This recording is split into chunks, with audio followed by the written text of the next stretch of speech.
Welcome, everyone. Simon Rosenberg, Hopium Chronicles, back for another one of our gatherings of our proud, plucky patriots here at Hopium. We try in these events each week to kind of level set, take a step back from the day to day, not do newsy stuff, but sort of do more analysis about where are we in this big against Trump. What are we doing? I try to offer my thoughts for 20, 25 minutes or so, and then we'll have a robust Q&A session. And for those of you who are watching this as a recording on Substack or YouTube or listening on Apple Podcasts or Spotify, welcome everybody. Welcome.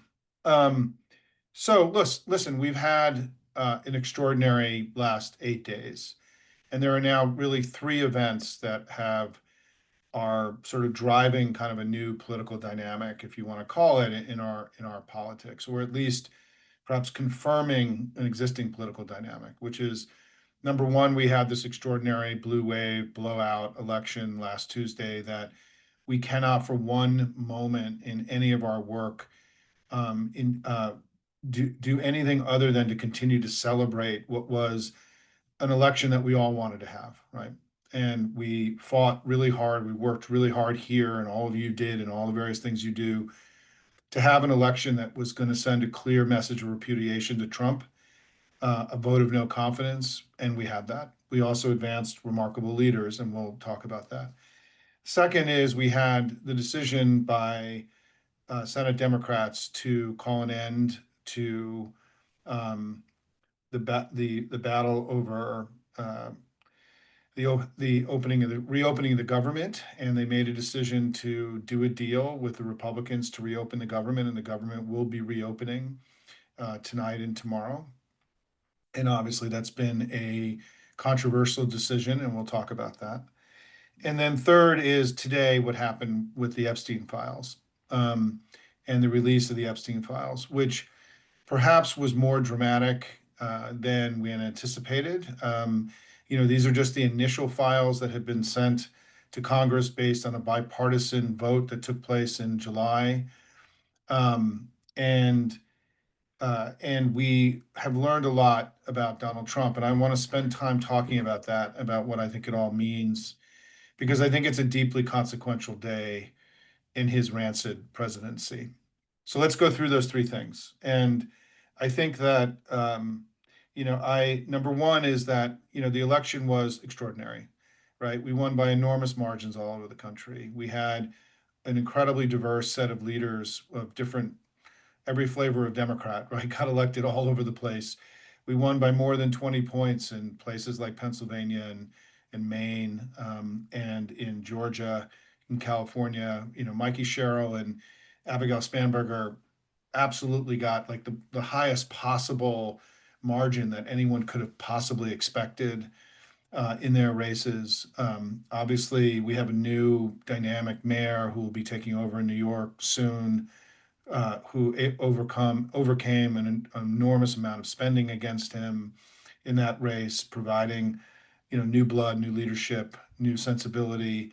This was a really, as I have been saying, this was an election where it's just clear that our diversity is our strength as a party. And if we needed a reminder of that, I think what happened on last Tuesday was a clear reminder of that.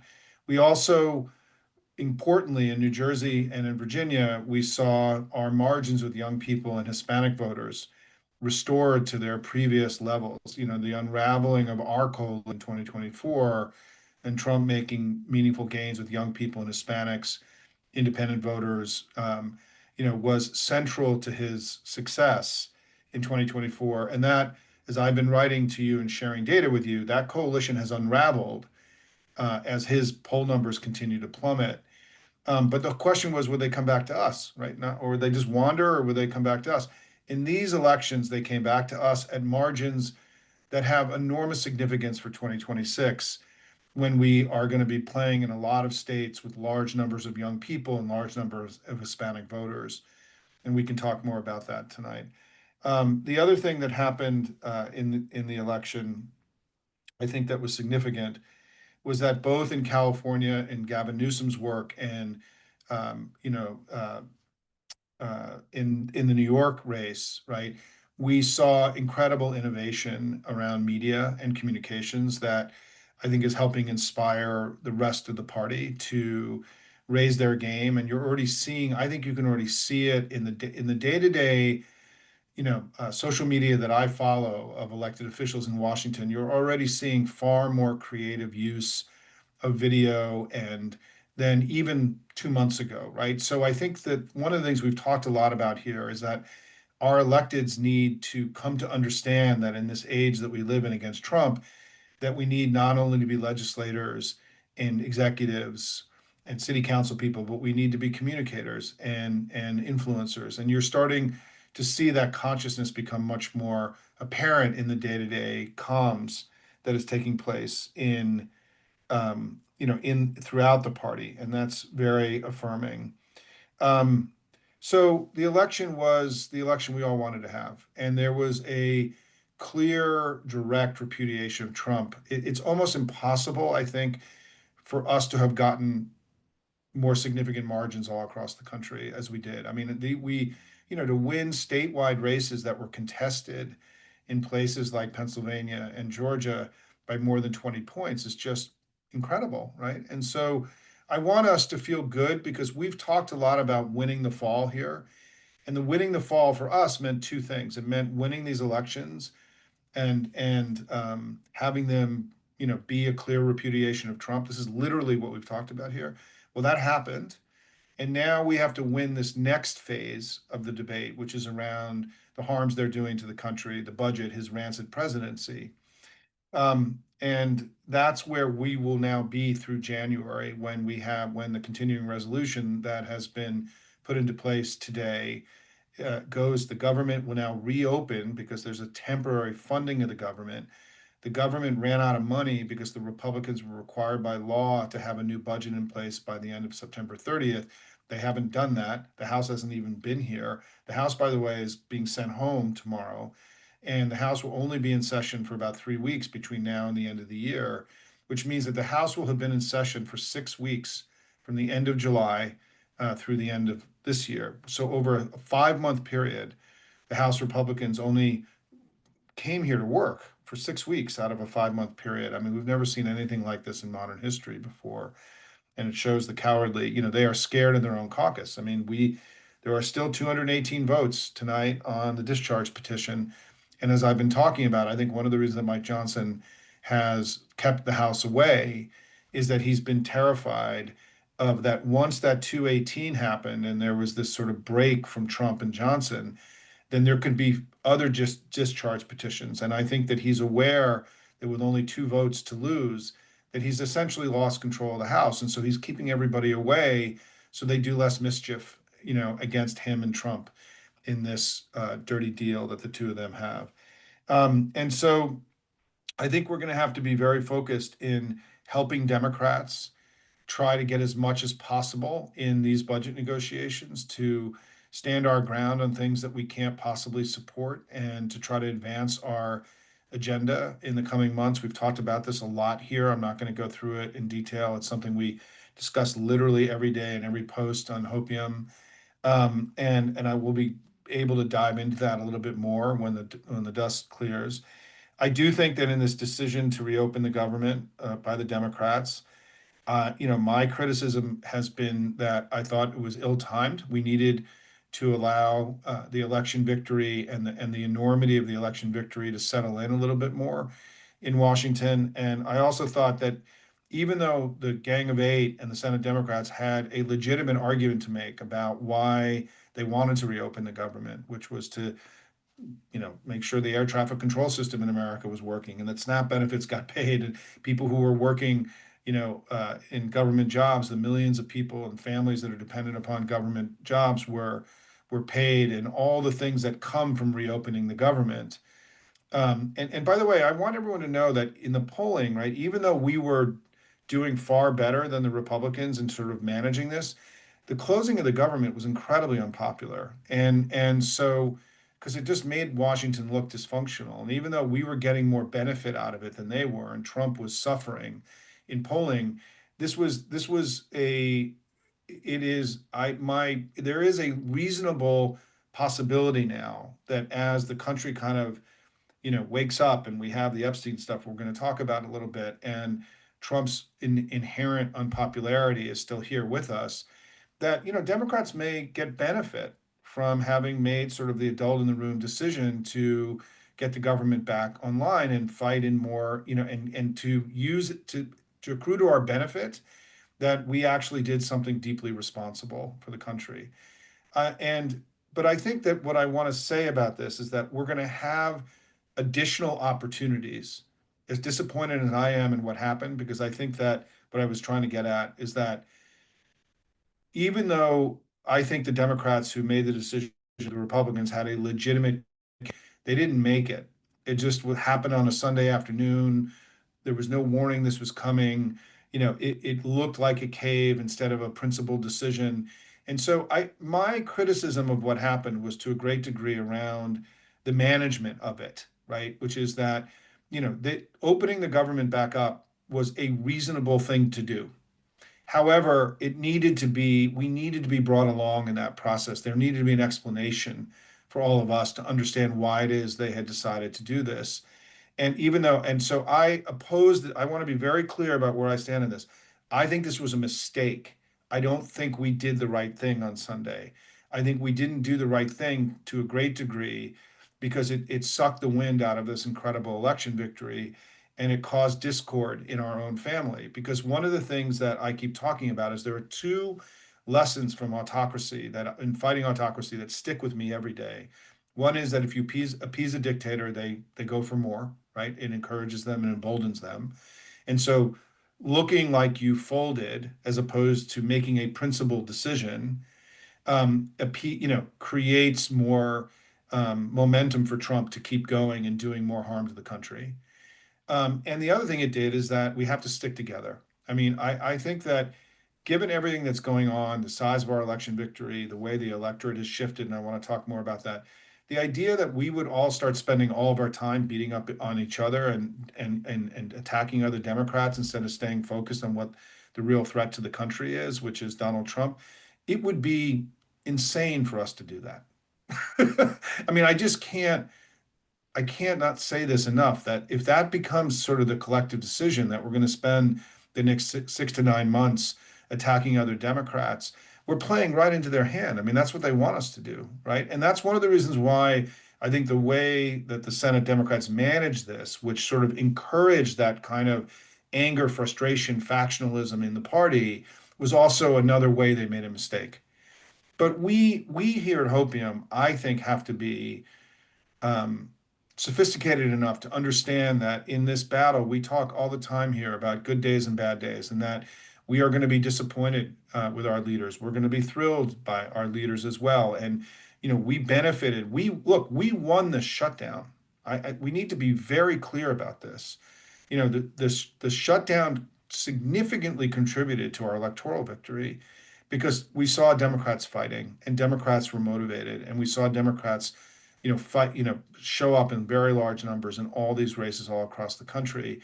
This was a huge, it should not be. My advice to you is I would not view what we just did over the last few months as a failure, as a mistake, as a fumble, right? Net, net, we are in a far stronger position today as a party than we were 6 weeks ago. And that's really important. And how do I know that? I know that based on polling. I know that based on the election. I mean, I've been sharing with you data running into the election. I've been sharing all this with you every day. Some of it I've been repeating literally every day, showing these measures of party health have shifted dramatically in the last few months. So the Gallup Party ID, which they ask every quarter, which is, are you a Democrat, Republican, has shifted 12 points towards us since last year. The Congressional generic, the generic ballot, has shifted 7 to 8 points, and in some polls, actually much more. Some polls in recent days has actually shown much more. We've seen the generic ballot move towards us. We now regularly are ahead in who would be better to manage the economy. That hasn't been true in a long time. I mean, Donald Trump always had enormous advantages over us and who would be better to manage the economy. And so those indicators of relative party health, the way I talk about this is that the battlefield has shifted between 7 and 12 points in the last few months, in part because of our fight on the shutdown. Now, you may say, Simon, well, the way that we capitulated may hurt us.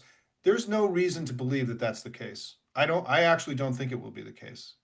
Because as I've said to all of you, I think there's something far more powerful in our politics than disappointment in Democrats, which is the fear and opposition to MAGA, which has been driving our politics largely since 2017 and 2018. And there is going to be, after today, more reason to fear those MAGA, and I'll get to that in a minute. So when I look at the battlefield of 2026, I'm very encouraged. I was sharing data with you showing that we're now competitive in Alaska. We're competitive in these very Republican states that we need to be competitive in 2026 if we have a chance of flipping the Senate. And it's if you we have a poll showing two polls showing Mary Patola ahead in Alaska. Sherrod Brown is ahead in Ohio. We have our gubernatorial candidate in Iowa is ahead in the latest poll.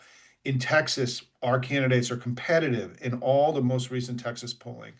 We have Janet Mills is ahead in the most recent poll in Maine. Susan Collins is in deep trouble. I'm personally would be surprised if she ends up running for reelection given everything that's going on. Roy Cooper is regularly ahead in North Carolina. When you add all that up, right, it means that, can we flip the Senate? Yes. Is it likely? Probably not. But do we have to do everything we can to try to make it so? Of course we can. So we come out of this period over the last several months in a far stronger position than we were 2 months ago, 3 months ago. And I would be surprised, I'm just going to say this, I would be surprised that there would be any kind of significant dip in our standing in polling in the coming weeks. We don't have any polling since Sunday yet, but in the polling that's been done since the election, Trump has continued to fall. This is really important, everybody, right? Like his numbers are continuing to go down. He's been, his numbers during the shutdown, his numbers dropped significantly. He's now in his weakest political state that he's been in of this presidency, and his health is declining, and he's living more of his time in Foxlandia and not in the same place that we all live every day. And there are cracks appearing in his congressional support, as we saw today with 218 votes for releasing the Epstein files. So we cannot, for one moment, forget that he is in a deeply weakened place. He's got historically small majorities. When we have elections like we just had in 2025, the likely thing that happens in 2026 is the blue wave continues. And we are now looking at a real election of opportunity for us next year. And we can't forget that for 1 second. We can view that with optimism and excitement while also being disappointed in our leaders, right? I mean, I give it, somebody else used this analogy, but it's like being in a football game where your team fumbles and the other team scores. The game is still going on. We have to keep going, right? And, that's what this next, congressional debate is going to be about the year-end budget. And God knows what else is going to come up, right? We've got work to do now to get as much as we possibly can in these budget negotiations and to advance our agenda. But then the third thing happened today, which is the Epstein files. And I will be honest with you, more came out that was damaging to Trump than I expected. And today is different than yesterday. I think Donald Trump's presidency is in trouble. And the reason why is that not only is his numbers in historically, terrible place now, but a couple other things happened today. Let me go in the last few days and let me go through this, right? Number one is that the University of Michigan, which tracks consumer sentiment, had the worst consumer sentiment finding since since this survey began in 1961. So we have the lowest consumer sentiment ever recorded, below, recessions, below the 1987, Wall Street collapse, below what happened, in the Great Recession, below COVID. Donald Trump now has the lowest consumer sentiment in the last 65 years. And that's data they can't suppress. Typically wiped out government data. It looks like we're not going to get any government data in October. That means the next round of data that we're going to get at the earliest about inflation and jobs could be December. It may even be January. But we have this data, and this is another vote of extraordinary no confidence against him.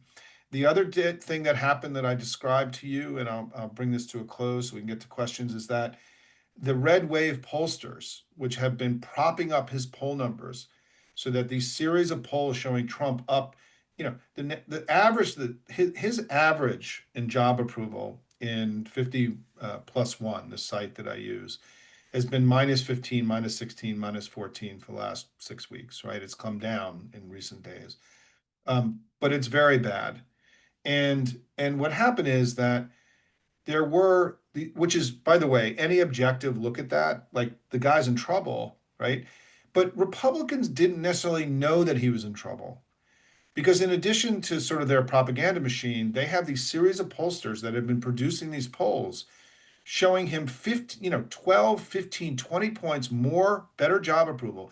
There were polls this summer showing him with plus 10 job approval in these red wave pollsters. And so there's this thing, I call it their blankie, their whoopee, right? Like they're sitting there saying, okay, everything's fine. All those left wingers are claiming Trump's in the shitter, but they always do that. In our polls, the polls that we care about, he's doing great, right? He's young and virile and handsome and thin, and he's a big, strong man, right? Those pollsters in the New Jersey race said the race was going to be dead even. She won by 13. They were incredibly discredited, and this operation that I've been talking to you about since the beginning of Hopium, there's never been such a clear discrediting of this kind of op to sort of prop up, to make the Republicans look strong and to make us look weak. And so then what happened, because they got exposed for being full of shit and making up poll data to prop up Jack Ciattarelli, they started adjusting their national samples in recent days. And Trump in many of these polls has gone from being, +4 to -5 or -2 to -8, right? And Emerson sort of dropped down. And so this ability for them to look at their polling and say that everything is fine, that's disappearing, that's evaporating. It's a big problem. The other thing that woke them up was the election. They all thought Jack Ciattarelli was going to win or was going to be very competitive in New Jersey because this fake polling, he got blown out. And all of a sudden, if you're these House Republicans, these Senate Republicans, the Republican candidates who are up for election next year, the Republicans just ran on Trump's agenda and they failed everywhere bigly.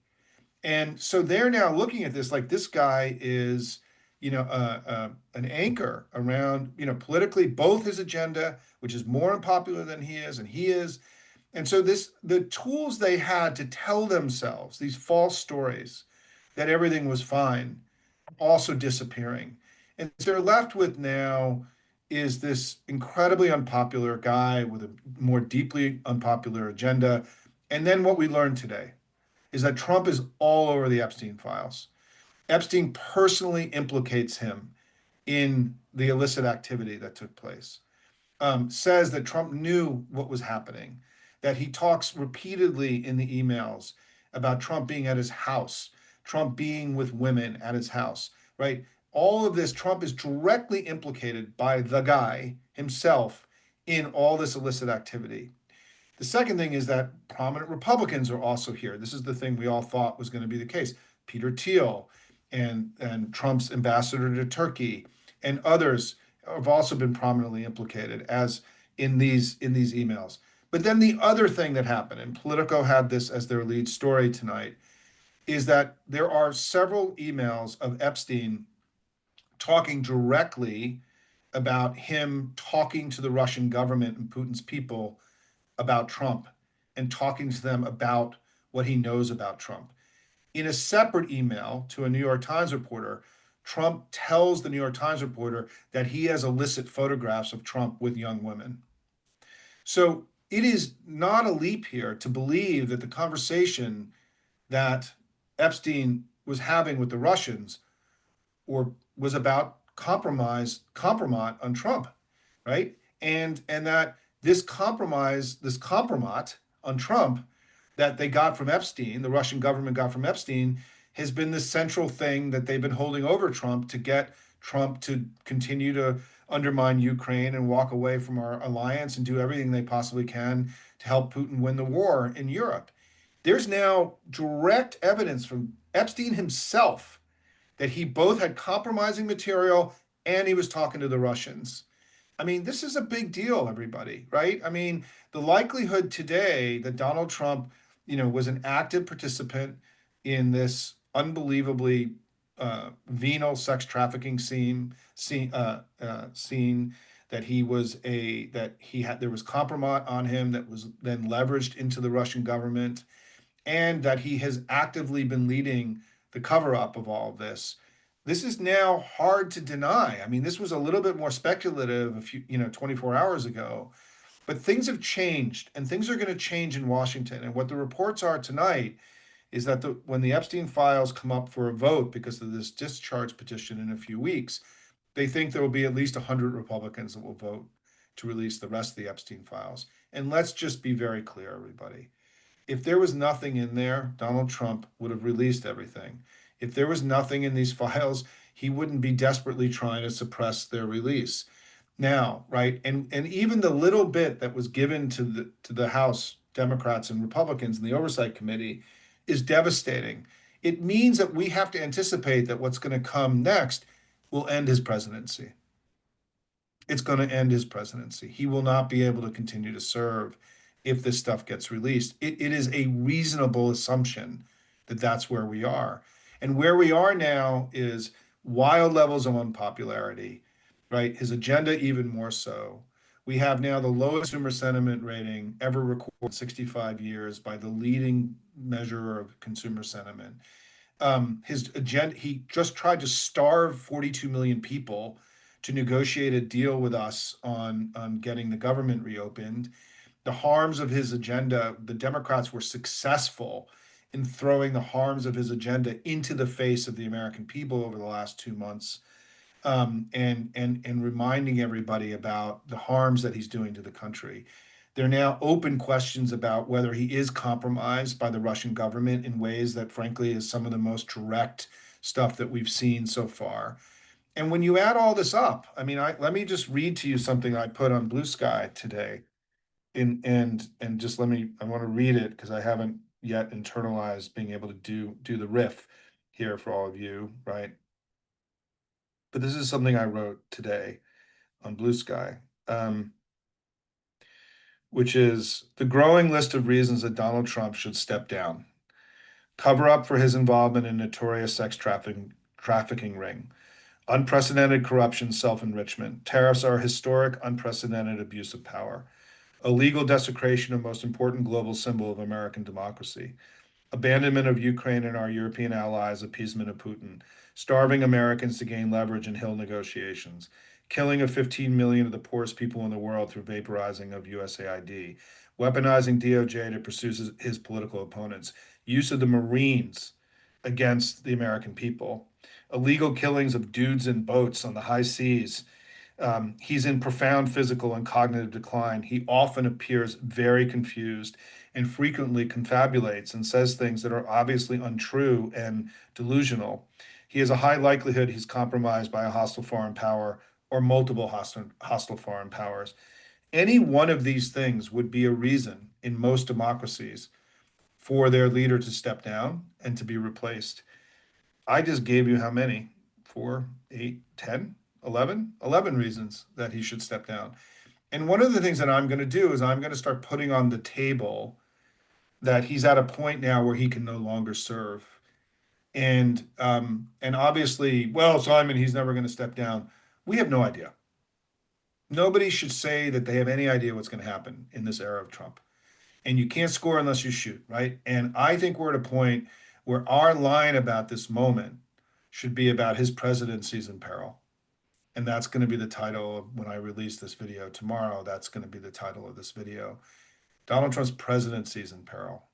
And today he's gotten a lot closer to being unable to continue to serve the country in any kind of meaningful way because all the lies and the stories and the bullshit about, many people have said on the record, on camera, that Donald Trump was Jeffrey Epstein's best friend, right? And so, like, the idea that we have allowed ourselves to imagine that there's an innocent explanation for everything that's happening here, is unbelievable. And so here we are, everybody, just to conclude, is that I think the main story of these last 8 days is that, we had an incredible election. We won the debate over the shutdown. We come out of this much stronger than we were before. I think Trump is in a deeply weakened position, the weakest position, arguably, that he's ever been in since 2015. And, if we keep working really hard, we can get some big wins in these negotiations over the budget in the next few months, hopefully, right? Continue to work as hard as we can to keep the pressure on Congress, to keep calling our electeds to make sure they know what's required of them now. And then we work towards, blowing it out in the election next year the way that we did before. But I think we cannot for one moment let go of the fact that that election victory last night was devastating for them. It was a rejection. It made Trump, in Hopium language, he's now a loser and not a winner. He's a failure, not a success. He's a he's a he's weak. He's not strong. He's a villain. He's not a hero. He's a big blubbery baby man, not a strong anything but a strong man. And I know there are complicated feelings internally about our family and what's going on inside our family. I have all those feelings too. However, I'm staying focused on what really matters here the most, which is we have to defeat MAGA. We have to hang together, or we're going to hang separately. Try to do everything you can to keep your networks, your communities, your organizations you're part of focused on the main mission here, which is that we have to defeat MAGA. If in the next few months our main mission becomes defeating other Democrats, we will be doing MAGA's work for them, and we can't do that, right? Love you guys. Thanks for coming tonight. We're going to have now, let's have a robust Q&A period